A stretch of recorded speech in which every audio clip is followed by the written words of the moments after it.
Good evening, everyone. You are watching the Chrissy B Show. Now it's Friday, so that means it's top to toe Friday. So as well as all the news that we'll be covering today with our lovely newsreader Excel, we're also going to have a What Would Chrissy Do, which is where I give advice to one of the viewers that writes in. And also I'll be showing you my latest challenge, which we did in Wales.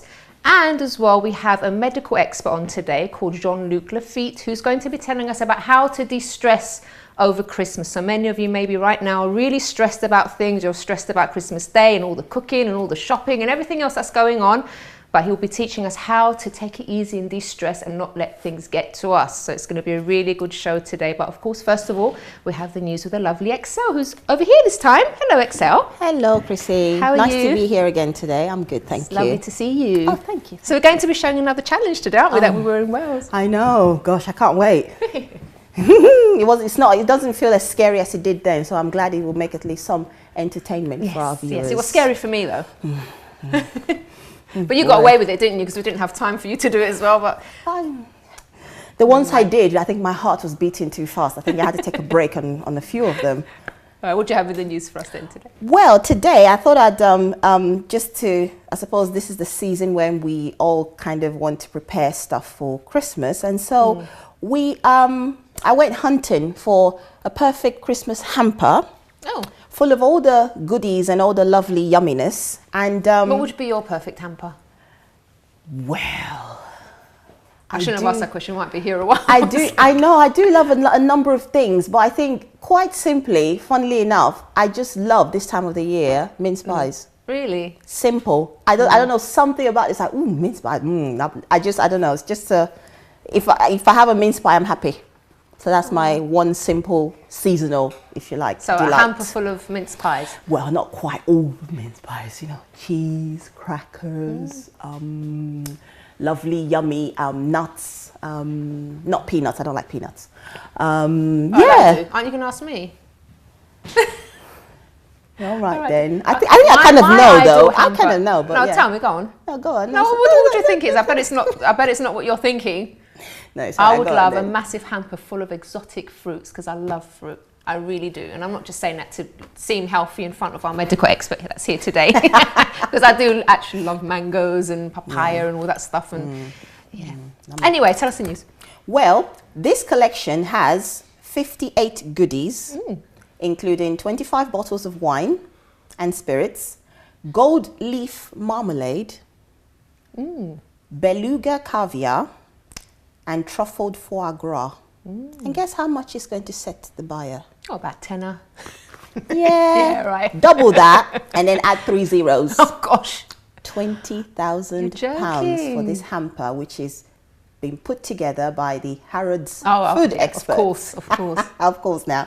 And apparently it is apparently expected to delight the taste buds of anyone who tries who can afford it and tries the goodies that are in there.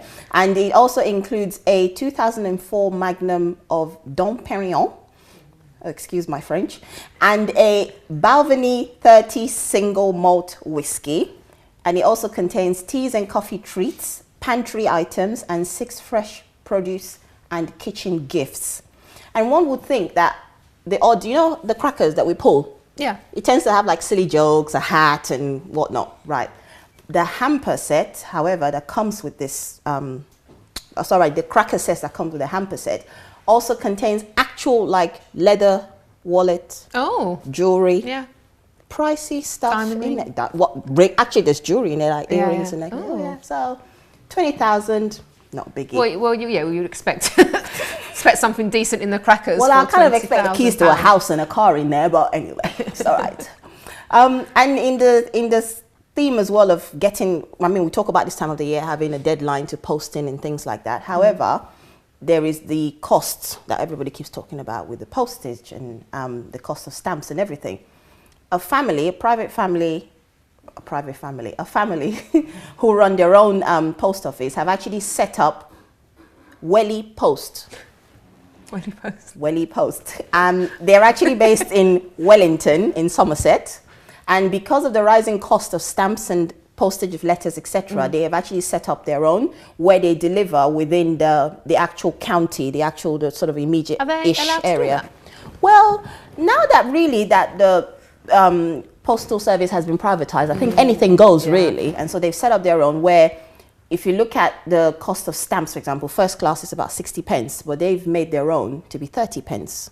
Oh. Yes. And for an extra 10 pence, I believe you deliver, what is it? They collect the letters from your homes. So if you put an extra 10 pence, they deliver from you, they pick up from you, but 30p would deliver. Oh, yeah, absolutely. And how they split it is a husband and a wife and a daughter.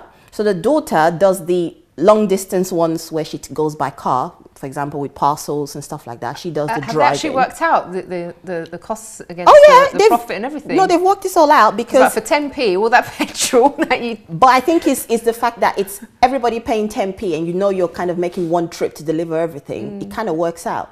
And then the husband... We'll see in a few months' time if they're still... They've actually made enough profit. Where is it? They've actually delivered... So far, they've delivered 4,000 letters with an average of 250 packages per day.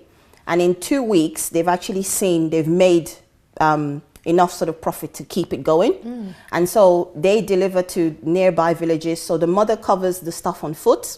The father does the cycling for a bit further out. And the daughter does the driving for even further out. They've split it. See, these are people that use their brain. Absolutely. So with the privatization already happened, this is what, you know. So good luck to them. Yeah, absolutely. As long as they've worked out their costs and make sure they're breaking even, they're making a profit. It's fine. Absolutely. Good for them. But sometimes the joy is just to know that somebody hasn't paid, you know, taking out a loan to post a package. I think that's satisfying. Yes. Yeah. The interpreter we talked about last week. Oh yeah. At Nelson Mandela's funeral. Sorry, I just forgot all about him until you brought it up. Yes, well. You remember him, don't you? The one that was talking about rocking horses and yeah, he was the whole. I almost felt like chicken dancing with him. Well, based on his story last time, where he said he suffers from schizophrenia, it has now followed on that yesterday he got admitted to a psychiatric hospital, and his wife has said he went in on Tuesday for a routine checkup. And said that he may have now ended up having a breakdown. So he's actually currently checked into hospital. And because of the media attention, probably. I suppose all of that as well, because he's saying that the aftermath of his flawed interpretation kind of had its toll and it became too much. I think he, in a way, made him an instant celebrity. And so he couldn't quite cope with that. And because people haven't really been, it's just been a sort of a bit of a giggle, hasn't it? It hasn't really been he hasn't been, what's the word?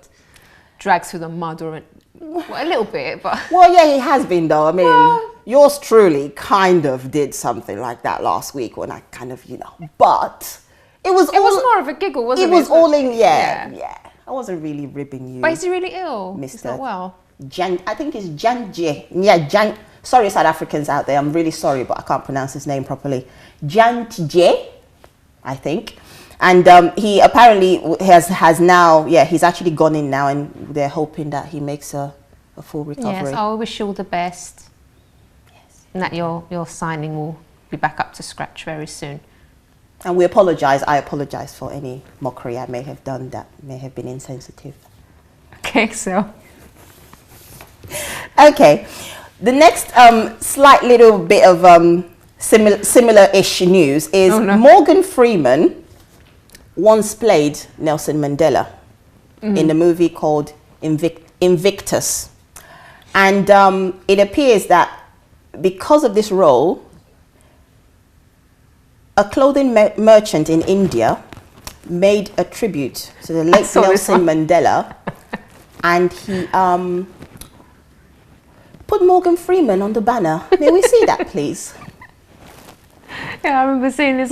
And I just feel really sorry for Mr. Freeman right now, because no, sir, we do not wish you dead, but it's just a slight error. Because in the slogan, I mean, on that banner, we could see now that it was not really written in English sort of thing, and it was written in a language called Tamil, where it says, "We should be proud that we were part of an era when they lived." Because it has, in the banner, it also had Mother Teresa, Martin Luther King, and Gandhi all in the same frame. So somebody was just trying to, you know, commemorate that, you know, we've lived with legends in this era, and said the tribute came 5 days after the tribute was made after India declared 5 days of mourning. So they declared 5 days of mourning, and kind of didn't realize well, they were mourning the wrong person. Clearly, but they've said because the merchant who did the heart it was in the right place. Doesn't matter if they got the person completely wrong. I don't think Morgan Freeman's going to find it funny though. Well, I'm sure. Just slightly awkward, Chrissy. All right, so you got more news for us. I do. But we're going to go to a quick break, so don't go away anywhere, will you? Because after the break, we're going to be talking to Luc Lafitte, who's a medical expert, and he's going to be teaching us about not to get... Actually, I don't feel stressed at all, but maybe some of the viewers feel stressed. Do you feel stressed? No. No? I'm easy peasy, me. All right, maybe there are some people that do get stressed over this period, and we're going to be getting some great advice from him after the break, so do join us.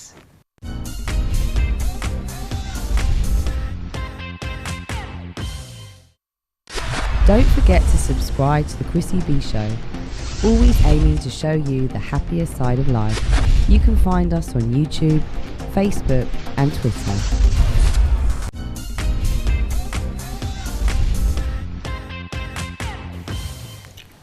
Welcome back to the show, and we're going to be speaking about de-stressing, because I know there's probably people watching right now that are feeling very, very stressed because of Christmas, because of like all the crowds in the shopping city and everything, right, Jean-Luc? Correct. You remember Jean-Luc? He wasn't on so long ago. Was it Wednesday? I think so, yeah. Last week. So you're a medical expert, and obviously you'll be teaching us a bit about de-stressing. Yeah. But first of all, how can a person really tell if they are really stressed? Okay. Because most people know, don't they? But just they do, but there's sort of subtle ways. The body goes into something called fight or flight, and you. The obvious things are we start to chest breathe. Most people, when they're... like hyperventilating? Yeah, they start to sort of go, because it's a predator response. What they're trying to do is run away from a predator, the dinosaur, the bank manager, or something like that. And, as you do. As you do when you owe them lots of money. And you're trying to run away, so what you'll do is you'll increase the oxygen into your system by breathing from your chest. So that's one of the first things to look at. Appetite will go, because if a predator's chasing you, one thing you don't want to do is eat. Well, some people do. I'm looking at you like, that's not me. So what you'll do is you'll notice a change in your appetite too. Okay. And the obvious things like your mouth becoming dry, which is a fear response too, but it's also a response to stress. And so you might not, because sort of the typical, like when you think of someone that's stressed, you sort of think of someone that's kind of panicking, running around all over the place, but it's not necessarily, they won't necessarily do that. So you're saying even just the appetite or something like that. Well, there's a build up to it. Think about it as in you're sort of going up a hill and you're starting slowly going up a hill. And that's fine. We need a certain amount of stress to wake up in the morning, to run around and things like that.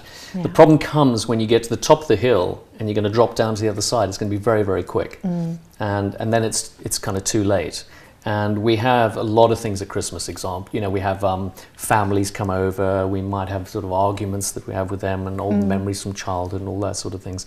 So really the thing to try and do is to knock it on the head before it becomes, gets out of control. Okay, so obviously this is a stressful time for many people. Yeah. So what can people do? Because it's just a few days to Christmas Day. There's a huge build-up. Some people are looking forward to it. Others are dreading it. To be honest, that's it. Because maybe they're already in debt because of all the shopping they've done, or they know they're going to get into debt because they're going shopping tomorrow and Monday and Tuesday. So what can they do to kind of take it a bit easier, not to get themselves sick, really? The main thing for me with anything when you're dealing with stress is put the brakes on, first of all. Put into perspective what's important about the day. It's about family, it's about sitting down, having food, and sharing all of that. But I would definitely say things that are going to exaggerate the stress are going to be certain things that, for example, too much coffee, that's going to have you buzzing around.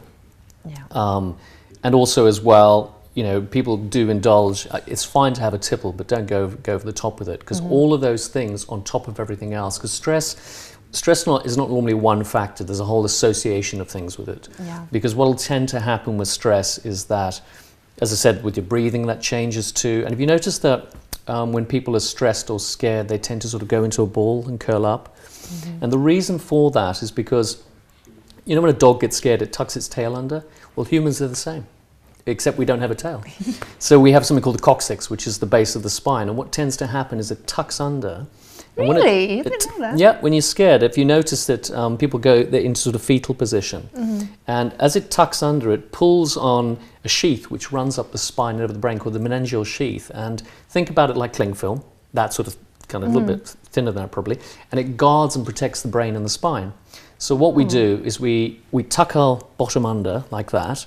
The chest will rise to protect the heart from the predator's claws. And then we have a bone in the head here called the sphenoid.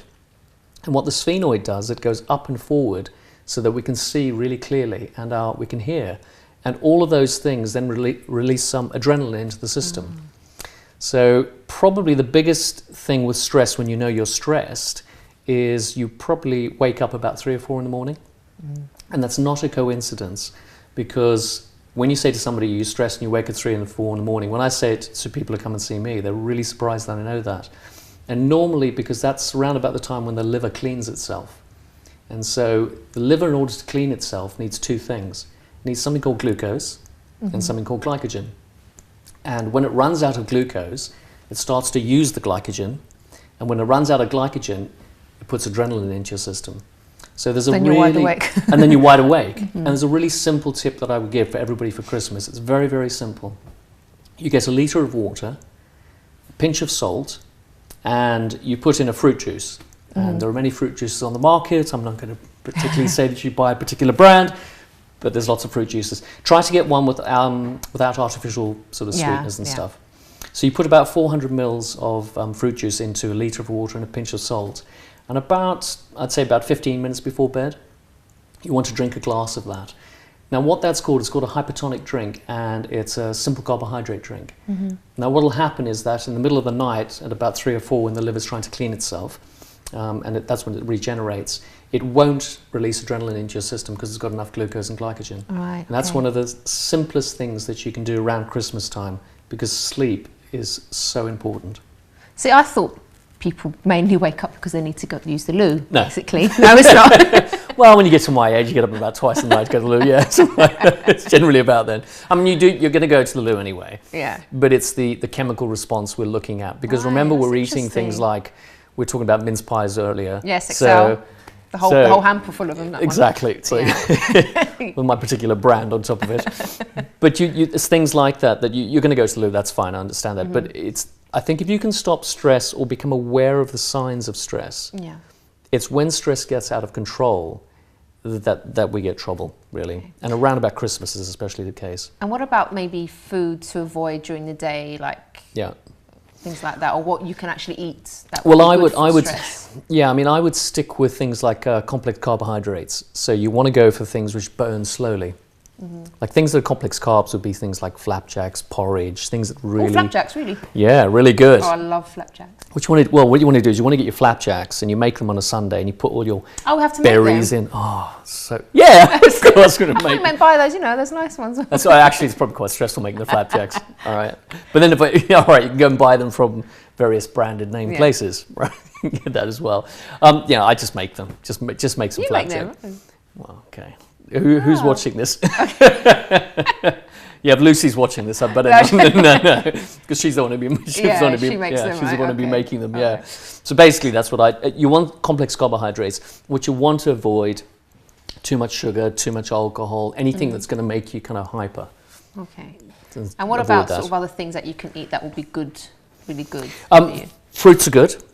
Fruits are really, really good. Try not to combine your fruit with your food, though. I think we probably talked. Do you remember? Can you explain that a bit more? Because I was really interested in that. I don't know if we spoke about it on the show. I think it was off air, wasn't it? Yeah, I think we did in the green room. I should write this down. Okay, so basically, fruit breaks down very, very quickly in the stomach because the stomach's very acidic. Your pH is your stomach acid, and it's 7.365 is your perfect pH of a stomach acid. So what happens is when you eat fruit, it's very acidic, but also it breaks down very, very quickly. And so it goes into the stomach. There's a valve that stops it from coming back up, and there's also a valve that stops it going out until it's broken down enough. The problem is if you have fruit and carbohydrates together, carbohydrates take about a good 4 hours to break down. And if the fruit's in there, that means the fruit breaks down quickly and it's almost like ferments and it's very sugary. So you're going to get indigestion, and it's not really nice actually. It's not a good way of helping the body to absorb fruits and carbohydrates and get all the proteins together. So the rule is this: if you have fruit, you want to wait a good 2.5 hours before you have carbohydrate. Right. And if you have carbohydrate, you want to wait a good 4 hours before you have fruit. Yep. So in terms of weight loss and things like that, it's really important, because if you're trying to lose weight, you want your metabolism to be very effective and running really quickly. But if you start slowing it down and making it sluggish by introducing the sugars in there with the carbohydrates and their fermentation, it's going to cause a problem. What about, because you told me about the nuts as well last time, didn't you? Because I normally have, like, at night, after I have a snack, normally when I go in. Sometimes I don't eat dinner actually, and I just have like a fruit platter, dried fruit, fresh fruit, and then like quite a few nuts, goji berries, things like that. Since you told me like the nuts will actually keep me awake, I've stopped eating the nuts. I'd have them sort of during the day, and I'll just eat the fruits, or I have a few sometimes because I can't help it. But you said they do actually keep you awake, didn't you? Yeah, it do, because it's gonna be hard to break them down. Yeah. You want things. I mean, think about this is the simplest way to think about it for all the ladies out there. King, prince, pauper. That's how you should eat. So king in the morning, prince at lunchtime or princess, and pauper in the evening. So go for something in the evening that breaks down really, really easily.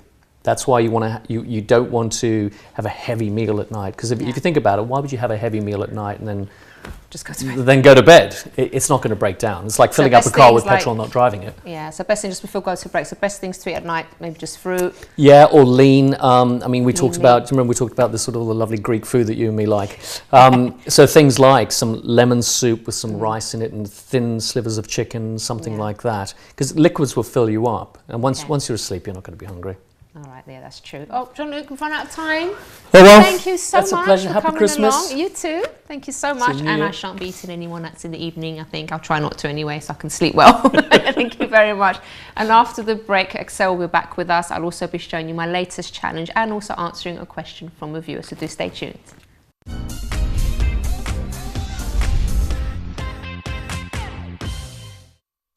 Don't forget to subscribe to the Chrissy B Show.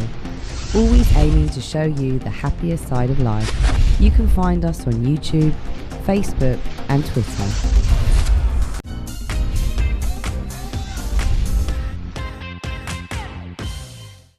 Welcome back everyone, and now it's time to show you my latest challenge in Wales with TYF Adventure. Hi everyone, I'm ready for my next adventure and I'm here with John from TYF Adventures. Hi John. Hi there, how you doing? Very well. What are we doing today then? Today we're going rock climbing, well, abseiling and then rock climbing. So we're going to take a little stroll along the coast and then learn to trust one of these and unfortunately trust me as well. So be a bit of that. Are you trustworthy? That's the question. Definitely am, without a doubt. You've done this loads of times, so I'm in safe hands, right? Yeah, about 15 years worth. Oh, so right, okay, that's fine. All right, so let's go and see how I do and hopefully I'll pass this challenge. What do you reckon? I reckon you will. Yeah, all right then, let's go.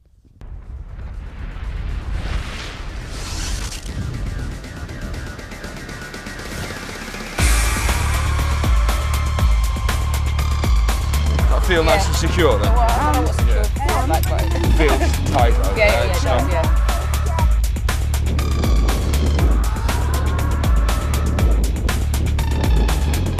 So we're about to start the challenge, John, almost ready. That's what's right, going to happen now? Well, if you look behind you, you can see the rock face that we're going to abseil down and then you're going to climb back up. Okay. So it's a beautiful spot here. This is called Porth of Ffynnon in St Bride's Bay, a really beautiful spot.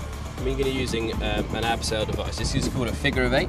Right. Okay, and it basically works on friction. These few bends the rope takes through the device adds plenty of friction. You'll be able to hold on with like literally fingertips, and that'll keep you moving slowly down the rope. Okay, so we're just going to tie you into the safety line, right through there. This is a beautiful knot. It's called a re-threaded figure of 8. So what you can see I'm doing is I've got the one figure of 8 knot on there already, and I'm just re-threading it back on top of itself.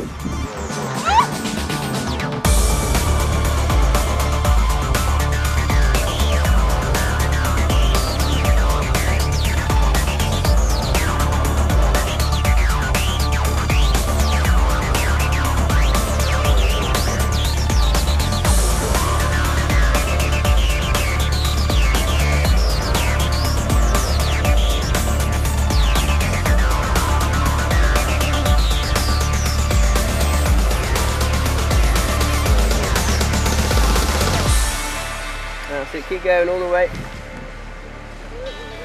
Keep coming straight towards me.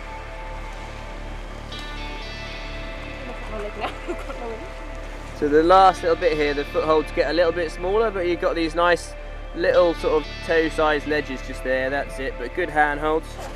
Keep pulling in. Oh, God. That's it, you got it. Keep going nice and easy. Keep coming over towards me a little bit if you can. Fantastic, really good. That's it. Alright. Yeah, I'm standing on that nice big ledge just there.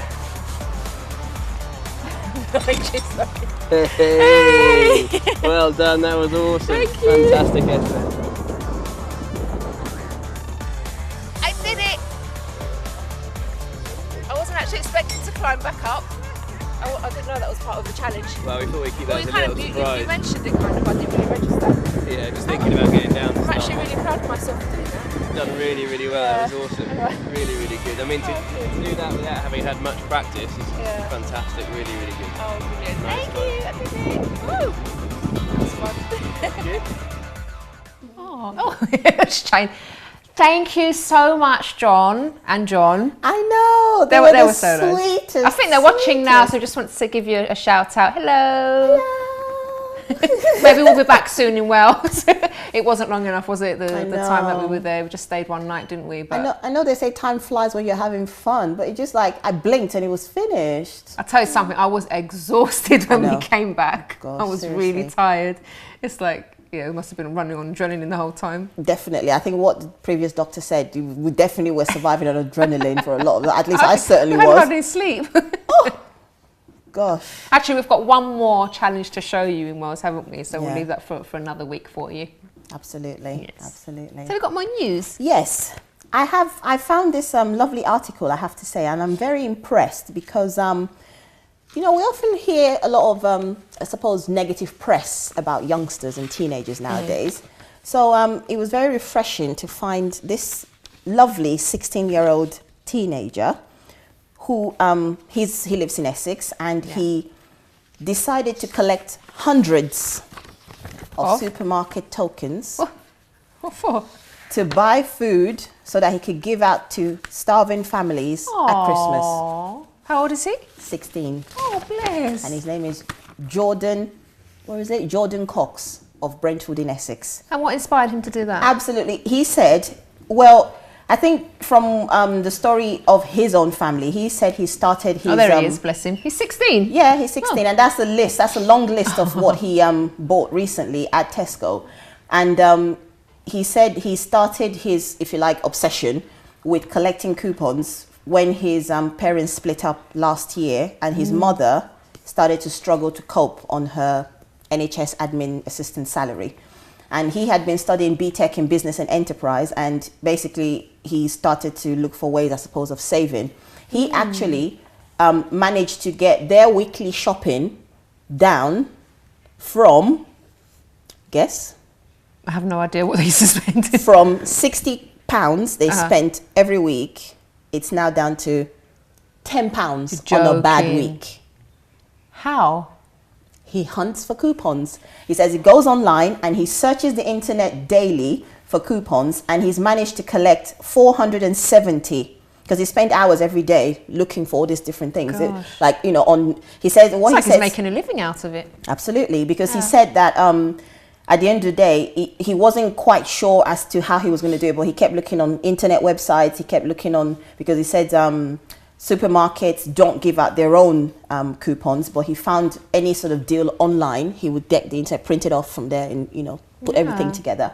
And he said he was scared and he didn't realize what it was going to be like, kind of thing, how he was going to get to the till at the end, and he didn't realize how much it was going to cost. But get this, he came to the restaurant, he went to Tesco, and his bill came to £572.16. But when the coupons were used, guess how much the bill came to? Oh no. Just give me a random 50 guess. quid? Okay. Lower? No, are you serious? 40? Or 40 pounds? 40 pounds. What if I tell you it wasn't even 40 pence? Oh my gosh. Are you allowed to use that many coupons at once? 4p. You're joking. His bill from £572.16. He factored in the coupons and the bill was reduced to 4 pence. 4 little Was that pennies. Tesco's you said? Tesco. Good on Tesco's to actually take all those. Absolutely, because imagine being in the queue. Sorry, I'm just thinking. I know. I think apparently it took an hour. It took an hour because That's not that bad, actually. Because he went to shop at Tesco's in Brent Cross. Yeah. And he took an hour at his checkout to unload all his items. He bought a number of different things. So then he sent them off for charity, did he? Yeah. He must have taken them somewhere. He said the lady at the checkout where he worked, that served him at Tesco, said she's worked there for 19 years and she's never seen anything like it. There was a big crowd of people around him and he felt like an instant celebrity because people were just like... Well, he is on like, TV, what? isn't Exactly, he? he's on TV. Yeah. You're on the Chrissy B Show, Jordan. You've made it. And he literally, he said that he was afraid as well that maybe some of them would not apply, maybe some of them would have expired because he had been searching for quite a while, building up to this season. And so he made the donation to, where is it now? He made the donation to a charity called Doorstep that gives food to disadvantaged families. That's and it was really good. And the lady who sort of collected it on behalf of the charity she said she was quite impressed that, oh my gosh, that, for someone to actually do this is really hard. And he himself, you could have said he could have used it for himself. That's exactly what I was thinking. Yeah, because his family is not that well off as well. And it's not as though he was kind of giving out of his excess, but he actually hunted out and gave really away. good. Although That he just shows that he only spent 4p, but wow, 4p. I know, it's fantastic. But it just goes to show what you can achieve if you just think and just put your mind to something. Absolutely. It's amazing, and he's only 16. And he was saying as well, what made this whole thing really interesting, I just love it. I can't get enough of it. I hope I'm not boring you guys. But what it is as well, he said the amount of money that he saves on all these different things he can make get coupons for, he ends up, he says, Mum can now splash out on meat. Oh. How sweet is that? Like, I just want to But anyway, and he said, it's taken a bit of learning, but I've managed to do this. And he says sometimes they even get their shopping for free. The only downside is they have to plan their lives around what's on offer in the shop. Yeah, that's the thing, yeah. And he was so pleased that he could But help. if you're not fussy with what you eat, I mean, obviously you want to eat good quality stuff, but... And at the end of the day, there's always something on offer. If it's pies or pizzas or fresh fruit or vegetables, or there's always something that you can always put together, eggs, bacon, whatever. And now, this is the cherry on the cake. His coupon collecting has attracted the attention of American couponers who knew they existed. who have invited him to a saving conference in Orlando, Florida. Wow, you see? Hello. When you put your mind to something, people notice. And guess what? He even managed to make a saving and negotiated a week-long stay in a 5-star hotel for a 10th of the price. So let's just assume it would have cost him £100. It's now going to cost him a tenner. This young man is going to go very far. I love him already. Did he take his mum? Well, I don't think he's gone yet. He's actually been invited. It's not. He's just booked it ahead. He'll take his mum, bless her. Well, I hope he does, really. And he says, not many people my age are concerned with their parents' money. But after seeing the smile it put on my mum's face the first time I saved on the shopping, I thought it was something too good to give up. So he just carried I love on. this boy. Oh, that's lovely. It's my hobby and I love it. I spend 30 minutes every day looking for vouchers and coupons, but it pays dividends. I still get pocket money, but I'm saving up for something special. He's actually planning on launching his own coupon hunting website. Oh, wow. Couponshop.co.uk next year to help other people save big on their shopping. And on that note, we're going to go to a quick break. I thought it was a really lovely story, Excel. Thank you for bringing that to us. And you're going to be with us also for the last part of the show. So do join us after this.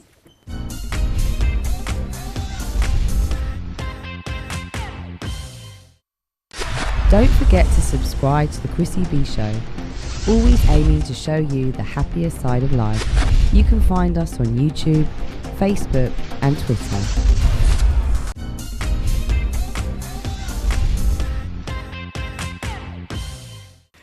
Welcome back to the show. So now it's time for a What Would Chrissy Do, which is the part of the show where a viewer asks a question, or rather they describe a dilemma that they're in and ask what I would do if I were them. So this person says, my parents are coming round for Christmas lunch and want to bring a family friend which I really don't get along with. We have a bit of a history which my parents are unaware of. I don't hate him, but I'm not comfortable around him either, and I don't want to spoil my Christmas day.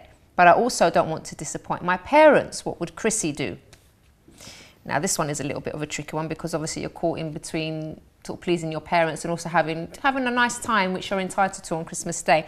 Now, I have to admit, I'm the kind of person that does like to make people happy and please people. And often in the past, I've said yes to things that I didn't really want to do. But then what tends to happen is that you start to feel actually resentful. So I think if I were you, I think it's best to just be honest in this situation. You don't have to maybe tell your parents what happened between you and this person if you don't want to. If you feel it's appropriate, you can. But I think you should just be honest with them and say that you would rather spend Christmas Day with them and not with someone that you're not particularly close to. That's another way that you could word it, and then just see what they say from there. But I'm sure they'll respect your wishes because it is your house after all. But I think it's important to feel comfortable in your own home. So I would definitely say, if I were in your shoes, that I would be uncomfortable with the situation, but obviously it's up to you. And if you, the viewers at home as well, have a dilemma that you're in, you'd like to know what I would do in your shoes, and it's by no means the right answer, it's just what I would do. So you can email me as well on chris@chrissybshow.tv. Now, Excel, since we were speaking about the relaxation and de-stressing, this is something that you might want to consider. It's something that we filmed a while back now, but it's nice to show it again because it was a really lovely, relaxing time. The only thing is I had to come back and do a show in the evening, which wasn't ideal, but let's take a look at this on how to de-stress.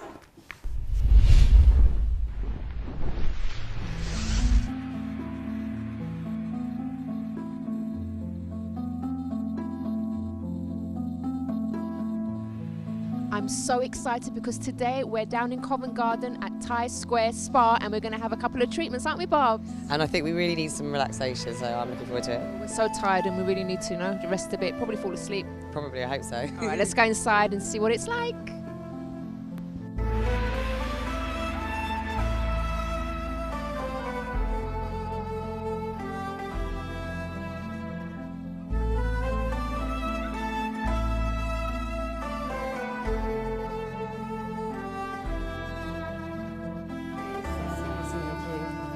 Welcome to Thai Square Spa. Here we do a lot of treatments.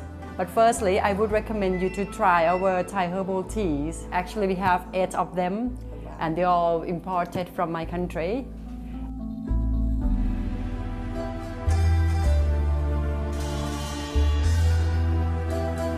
That tastes really good.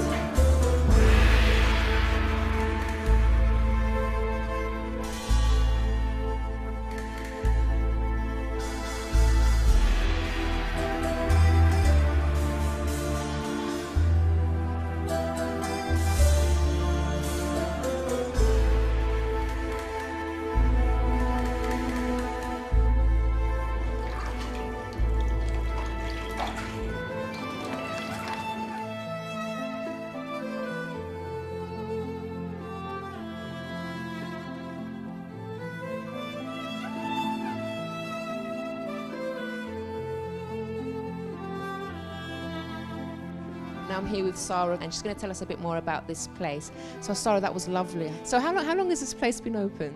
We opened a year and a half. You said a lot of the decor and stuff as well is from Thailand as well. That's right. I can say this spa is the creation of love and passion of my boss. He's so into Thai art and into my country. So he brings everything from my country and create a Thai spa. Tell us about the massage that I had. Tell us a bit about that one that's good for. It's called jade, the stone. Some people believe that jade will give the coolness into your body, will make you feel more relaxed and more get into the state of tranquility. And how about Barbara's one that she did? She did Thai herbal healer. It's like a dumpling, it's like a hot compress for people who have a lot of stress and it's good because it will enhance your blood circulation. I noticed the lady was pressing the pressure points, which was quite different. What can you just explain what that's good for? Pressure pointing is like they're gonna drain. They call some toxin from your face. It will make your skin more blushing, got some rays. Yeah, that's right. Yeah, and we do have steam room. It's my favorite part of the spa. You know, can you imagine you are in Covent Garden? It's busy, crowded. When you come to my spa, you will feel peace. And when you get into that steam room, it's like another world. And we do have couches in the garden area, which you can relax on if the weather is nice. Sarah, thank you so much. It's been an amazing experience. Really, really enjoyed myself. Unfortunately, we have to go back to the office. I might just run away anyway. But if you want more information, do visit the Chrissy B website, chrissybshow.tv.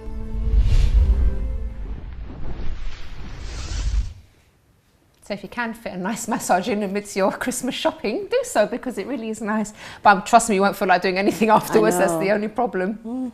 Lovely. But I have to say, following on from that relaxation video, this is interesting. I promise you I didn't plan this news stories to the show today. My next bit of news is a Taiwanese tourist yes, walked off the end of a pier in Australia. Why, do I hear you ask? Yes, why? Because she was so engrossed in checking her Facebook on her phone. Oh no. Oh no. But who, well, okay, carry on. She actually fell off. She walked off the pier checking her Facebook status. And I'm kind of thinking, I wonder if she had time to say, just fell off the pier and floating on water. Probably. But anyway, according to the, apparently she has not been named. I wonder why. And is she okay? She was floating on the water after she fell in. Apparently she wasn't splashing around too much, although she didn't know how to swim. Oh no. But she was able to hold her phone away from the water. Well done. She wasn't in a panic, though she was in the water for about 20 minutes. She was just floating on her back. Look, the phone That's is amazing. Come on, if it's enough for you to put your life at risk, girlfriend, you know how to look after Have your you phone. never almost crossed the road without looking because you're on the phone? No. What's happened to you then? Please share. No, I'm just saying it's easy. It's easily done. Yes, it has happened to me, but I've forgotten and I've suddenly remembered. But I'm not saying you know, obviously we all trip kind of thing, but you're walking and you're kind of know that the pier is going to come to an end. She must have been really engrossed. You were really but you know what the sad thing is? Status on Facebook. The thing is, people really miss moments because they're so not just checking, but they just want to take a picture of everything and they kind of miss the moment. Because I remember once I was driving somewhere with my husband. We were going through a really beautiful area. And it said, quick, film it. And by the time I got the phone out and tried to, because I didn't know how to put the video on the phone because it was a bit of a rubbish phone at the time, I missed everything. And it was I should have just sort of taken in the view. It was really lovely, but I missed it all because of the phone. Yeah, and I think it's down to the fact that she was really just engrossed in doing whatever she was doing. But apparently she was taken to hospital, checked over, and then she was fine. And following on from that. But her phone was okay? Yeah, her phone was fine. Her phone was fine. So. As long as the phone's fine, that's all that matters, right? Absolutely. I mean, it got held up out of the water, so you know. But research suggests, following this on, is that the average user of phones check their phone every 6 minutes, or around 150 times a day. How many? 150 times a day. It sounds like a lot, but when you I think someone to just, I don't know. Ooh. But these peaks apparently are often at their work emails because some people find an inability to disconnect, and it's damaging our relaxation time, our health, and it's chaining us to our desks and our phones. So again, tying in with the relaxation thing again. So I think it's quite. It's hard, isn't it? Absolutely. It's really hard, but absolutely. We need to go and relax now because we've reached the end of the show. Absolutely. And we'll let the viewers. I don't know what you're doing now, viewers, if you're going to sleep or whether you're going to go out. But I do hope you've enjoyed the show this evening. And please don't get yourself stressed too much. It is a busy time, but at the end of the day, Christmas Day, as much as everyone loves it, it's just one day in the year and it's just the same as everything else, really. So don't stress yourself out over don't stress yourself out over one day. But if you are feeling a bit down in the dumps and you'd like to email me, you can always do so on chris@chrissybshow.tv. And also if you want more information about anything that we do on the show here, and if indeed you want to just check out upcoming shows as well, you can go to chrissybshow.tv. Have a wonderful weekend and we'll see you again next time. Bye bye for now.